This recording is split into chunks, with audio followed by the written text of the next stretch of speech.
नमस्कार, आप देख रहे हैं न्यूज़ वन इंडिया। मैं हूं आपके साथ राजेश कुमार। बुलेटिन की शुरुआत बड़ी खबर के साथ करेंगे। सीएम पुष्कर सिंह धामी के दिल्ली दौरे का आज दूसरा दिन है और उद्योगपतियों से मुलाकात करेंगे मुख्यमंत्री Pushkar Singh Dhami. Uttarakhand global investor summit को लेकर चर्चा होगी। केंद्रीय ऊर्जा मंत्री से भी मुलाकात वो करेंगे और कई केंद्रीय मंत्रियों से मुलाकात कर सकते हैं, कई उद्योगपतियों से वो मुलाकात करेंगे। उत्तराखंड में निवेश को लेकर नीतियों में बदलाव किया गया, ये उन्होंने कहा। कई औद्योगिक घराने उत्तराखंड में निवेश में रुचि दिखा रहे। बागेश्वर उपचुनाव में बीजेपी जीत दर्ज करेगी। ये तमाम बातें मुख्यमंत्री पुष्कर सिंह धामी ने की।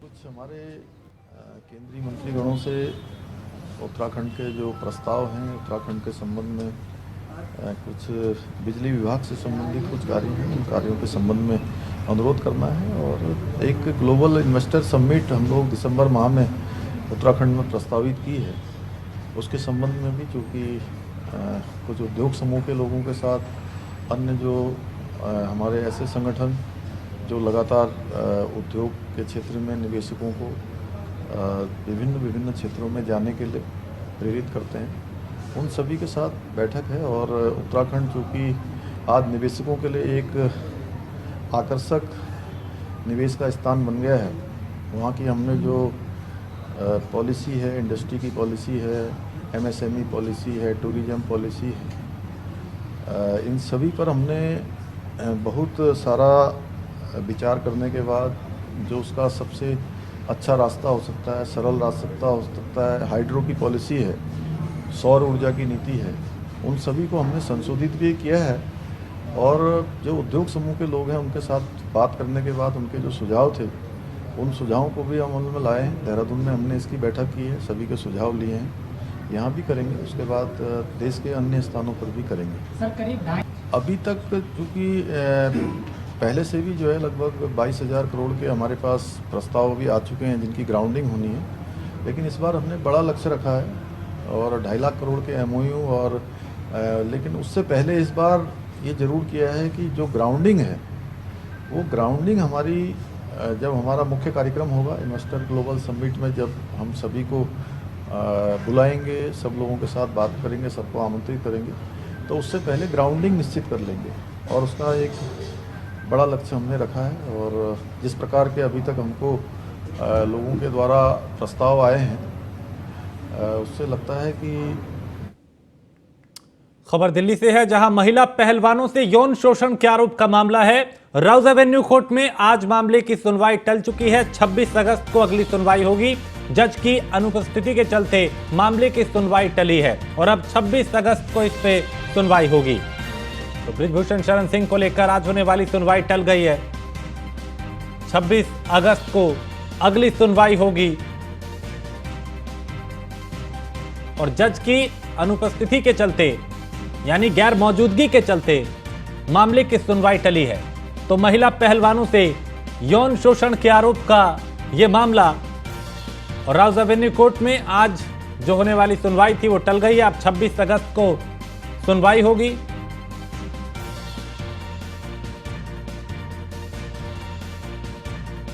तो जज की अनुपस्थिति के चलते मामले की सुनवाई टली है और अब 26 अगस्त को सुनवाई होगी।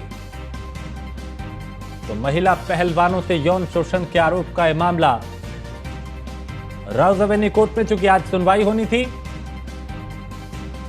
लेकिन जज की गैर मौजूदगी के चलते, अनुपस्थिति के चलते अब ये सुनवाई 26 अगस्त को होगी। यानी आज सुनवाई नहीं हुई, सुनवाई टल गई और अब 26 अगस्त को इस मामले में सुनवाई होगी।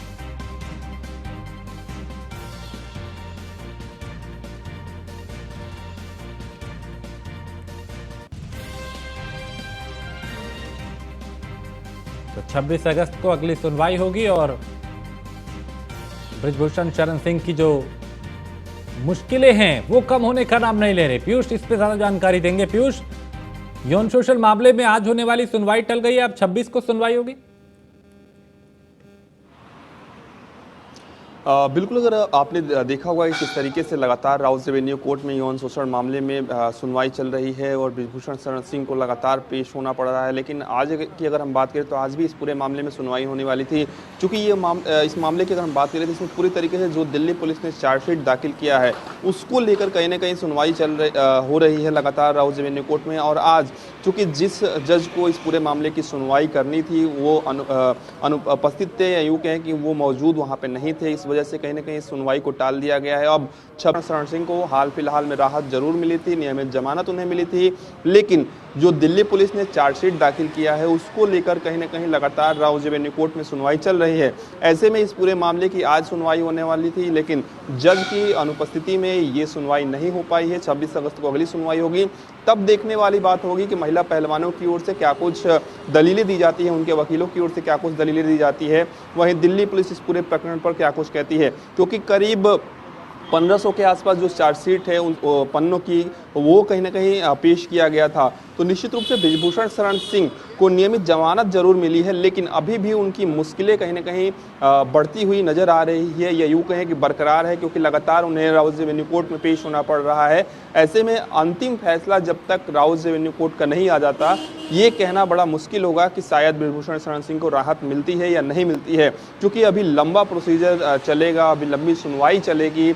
आने वाले दिनों में और भी डेट मिल सकती है सुनवाई के लिए, लेकिन आज की जो सुनवाई थी वो फिलहाल इस पूरे मामले में टल चुकी है। चूंकि आपने देखा कि जो चार्जशीट पर सुनवाई होने वाली है, दिल्ली पुलिस ने बाकायदा बृजभूषण शरण सिंह के करीबियों से करीब 150 जो उनके करीबी सहयोगी, यहाँ की बात करें, दिल्ली की बात करें या गोंडा की बात करें, वहाँ तक दिल्ली पुलिस गई थी और पूरी तरीके से सहयोगियों से उनके पूछताछ हुई थी। उसके बाद बाकायदा दिल्ली पुलिस ने उस चार्जशीट में हर उस बिंदु का जिक्र किया है जो दिल्ली पुलिस ने जांच किया है। ऐसे में इसको चार्जशीट को लेकर कहीं ना कहीं सुनवाई हो रही है, यानी कि लगातार राउस रेवेन्यू कोर्ट में सुनवाई चल रही है एक के बाद एक, लेकिन आज जो सुनवाई है वो कहीं ना कहीं टाल दी गई है। बहुत शुक्रिया पीयूष इस जानकारी के लिए। तो आज होने वाली सुनवाई टल गई है, अब 26 अगस्त को मामले की सुनवाई होगी। और अगली खबर का रुख करते हैं, दिल्ली से खबर है जहां 3 आईपीएस अफसरों पर गृह मंत्रालय ने 5 साल का बैन लगाया है और 3 आईपीएस अफसरों को नहीं मिलेगी केंद्रीय प्रतिनियुक्ति। अभिषेक जोरवाल, ओम प्रकाश और पीएस सालुंखे पर बैन लगाया गया है। केंद्रीय प्रतिनियुक्ति फॉरेन असाइनमेंट के लिए यह प्रतिबंध है। और हरियाणा कैडर के 2011 बैच के आईपीएस अभिषेक जोरवाल, एनआईए में अभिषेक जोरवाल का डेपुटेशन रद्द किया गया है। हरियाणा कैडर के 2006 बैच के आईपीएस ओम प्रकाश पर भी बैन है और महाराष्ट्र कैडर के 1995 बैच के आईपीएस पीएस सालुंखे पर बैन लगाया गया है। बीएसएफ और आईटीबीपी में डीआईजी और आईजी पद पे नियुक्त किए गए थे तीनों आईपीएस अफसरों का डेपुटेशन रद्द किया गया है।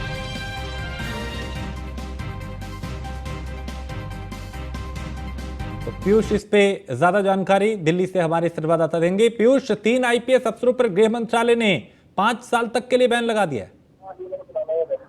बिल्कुल, अगर हम बात करें तो आईपीएस अफसरों पर कहीं ना कहीं गृह मंत्रालय की सख्ती नजर आ रही है। 3 आईपीएस अधिकारियों पर मंत्रालय ने बैन लगाया, इन अधिकारियों पर 5 साल के लिए बैन लगाया गया। इसके साथ ही अगर हम बात करें 3 आईपीएस अधिकारियों को केंद्रीय प्रतिनियुक्ति नहीं मिलेगी। और इन आईपीएस अधिकारियों में अगर हम बात करें तो अभिषेक जोरवाल की बात करें, ओम प्रकाश की बात करें, पीएस सालुंखे पर कहीं ना कहीं बैन लगाया गया है। इसके साथ ही केंद्रीय प्रतिनियुक्ति और फॉरेन असाइनमेंट के लिए प्रतिबंध लगाया गया है। एनआईए में चूंकि अभिषेक जोरवाल का डेपुटेशन भी रद्द किया गया है। इसके साथ ही हरियाणा कैडर से 2006 बैच के आईपीएस ओम प्रकाश पर बैन लगाया गया है। तो निश्चित रूप से गृह मंत्रालय की ओर से एक बड़ा फैसला जरूर लिया गया है। हालांकि तीनों अधिकारियों की अगर हम बात करें तो तीनों अधिकारियों के बारे में गृह मंत्रालय लगातार नजर बनाए हुआ था और कहीं न कहीं आखिरी दौर में इन आईपीएस अफसरों पर गृह मंत्रालय की एक बड़ी सख्ती कहीं न कहीं हुई है और इन तीनों अधिकारियों पर, आईपीएस अधिकारियों पर 5 साल के लिए बैन लगाया गया है।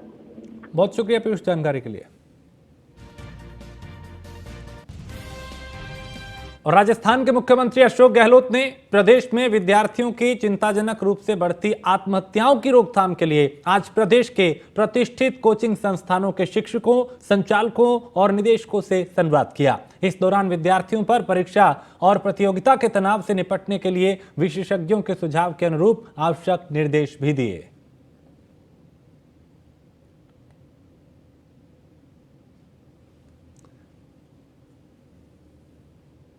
और कुरूद की जनता कह रही है कि जब सरकार कांग्रेस की बन रही है तो विधायक भी कांग्रेस का ही चुनेंगे। वहीं जनता के इस संकल्प को मजबूती देने के लिए कुरूद विधानसभा में संकल्प शिविर आयोजित किया गया, जिसमें सब कांग्रेस जनों ने छत्तीसगढ़ में पुनः भरोसे की कांग्रेस सरकार बनाने का संकल्प लिया।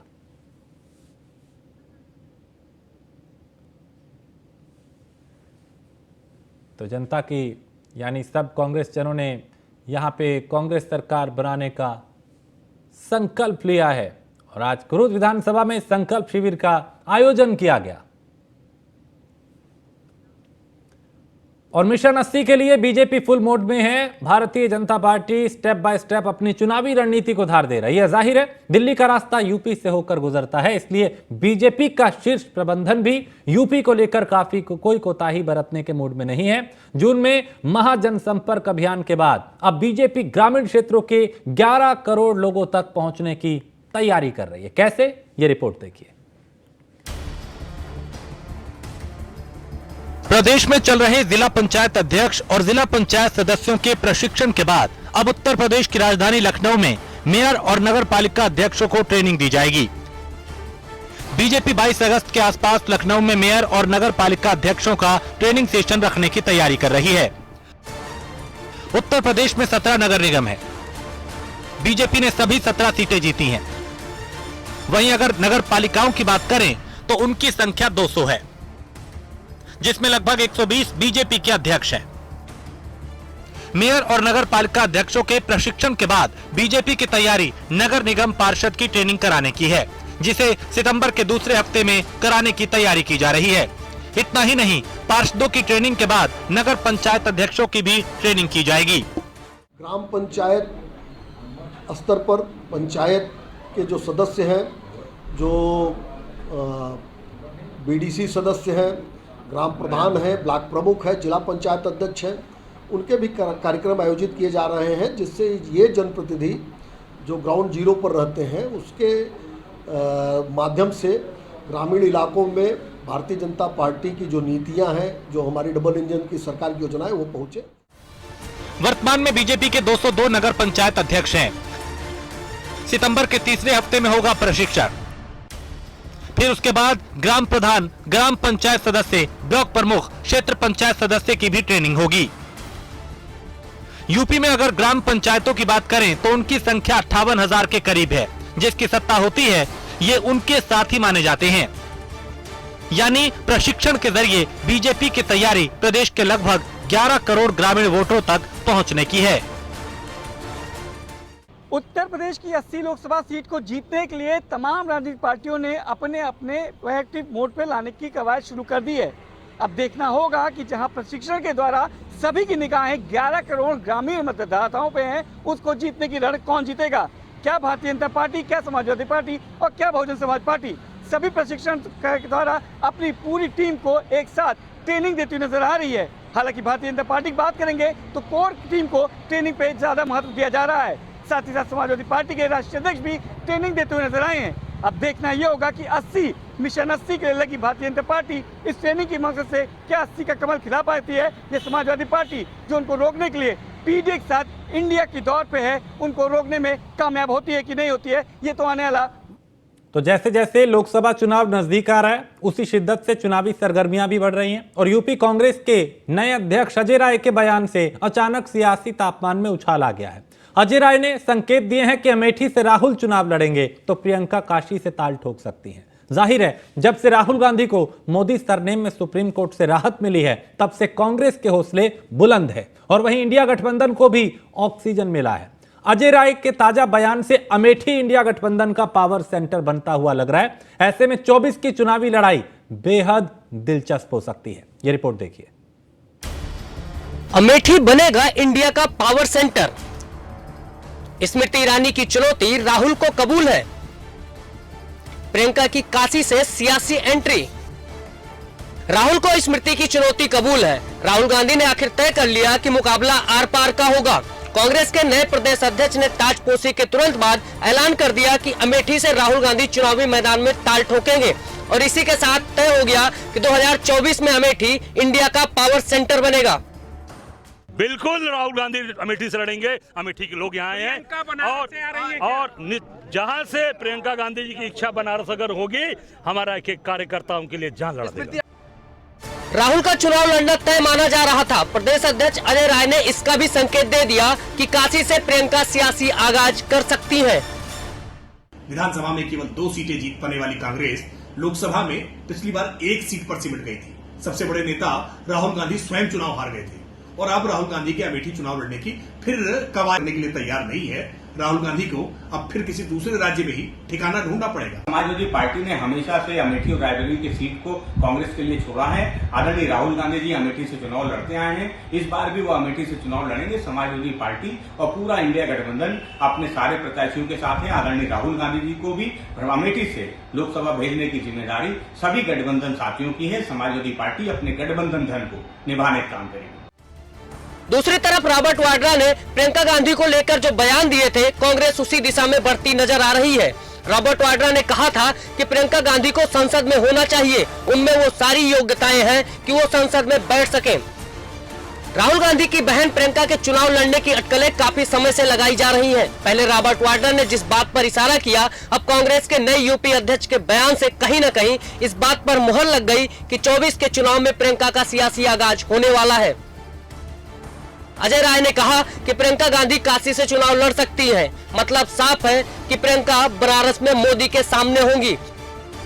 अब कांग्रेस के इस फैसले पर कई तरह के सवाल हैं। क्या प्रियंका का मोदी के सामने खड़ा होना सही है? क्या प्रियंका को मोदी के सामने लाकर कांग्रेस प्रियंका का कद और पद बड़ा करना चाहती है? लेकिन ये राजनीति है, यहाँ कुछ भी असंभव नहीं। आपको याद होगा कि अरविंद केजरीवाल ने भी मोदी के सामने चुनाव लड़ा और आज केजरीवाल का देश की राजनीति में क्या कद है सबको पता है।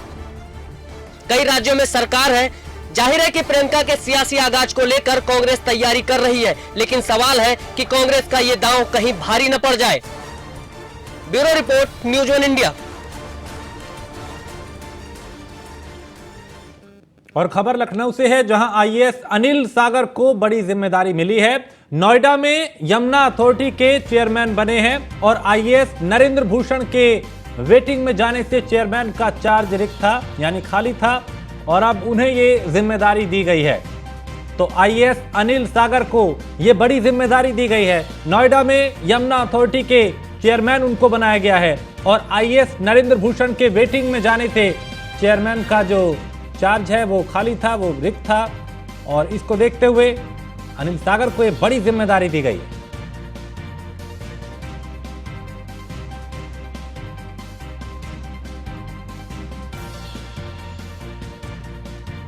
तो आईएएस अनिल सागर को ये बड़ी जिम्मेदारी दी गई है।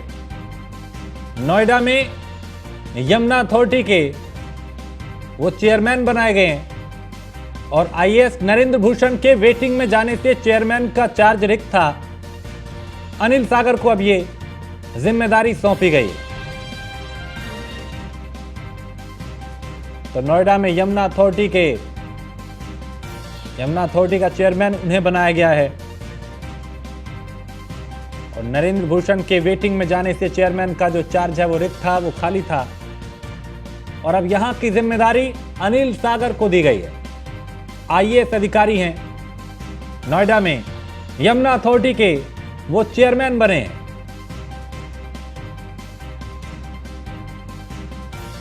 मनीष मिश्रा इस पे ज्यादा जानकारी देंगे। मनीष, आईएएस अनिल सागर को अब यमुना अथॉरिटी की जिम्मेदारी दी गई है, चेयरमैन उन्हें बनाया गया।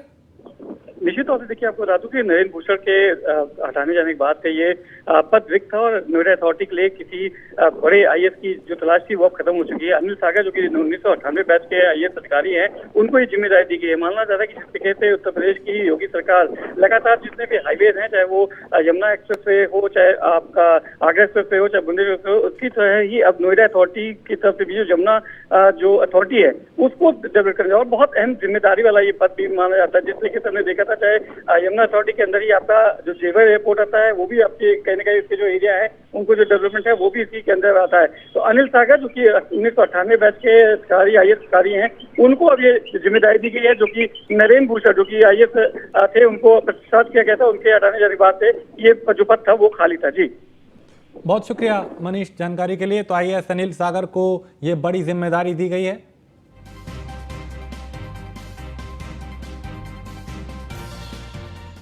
और बिहार के सिवान पुलिस को बड़ी सफलता मिली है। वहीं सिवान पुलिस ने 9 अपराधियों को हथियार के साथ गिरफ्तार किया है, जिसमें जिले की टॉप 10 सूची में शामिल कुख्यात अपराधी रॉकी सिंह को भी गिरफ्तार किया गया है। दरअसल सभी अपराधियों को भगवानपुर हाट और कई इलाकों से दूसरे जगह से गिरफ्तार किया गया है। पुलिस ने अपराधियों के पास से कई हथियार भी बरामद किए हैं।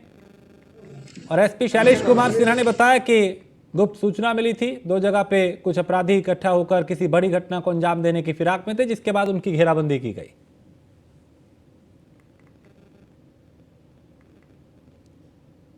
तो टॉप 10 सूची में शामिल अपराधी रॉकी सिंह को भी गिरफ्तार किया है और इनके पास से कई हथियार भी बरामद किए गए हैं। कुल 9 अपराधियों को शिकंजे में लिया है। सिवान पुलिस को यह बड़ी कामयाबी हाथ लगी है।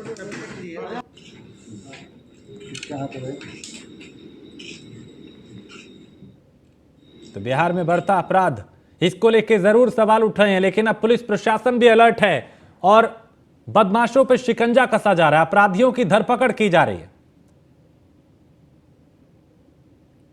यहां सिवान पुलिस को बड़ी कामयाबी मिली है और 9 अपराधियों को पुलिस ने गिरफ्तार किया है। टॉप 10 सूची में शामिल रॉकी सिंह को भी गिरफ्तार किया है।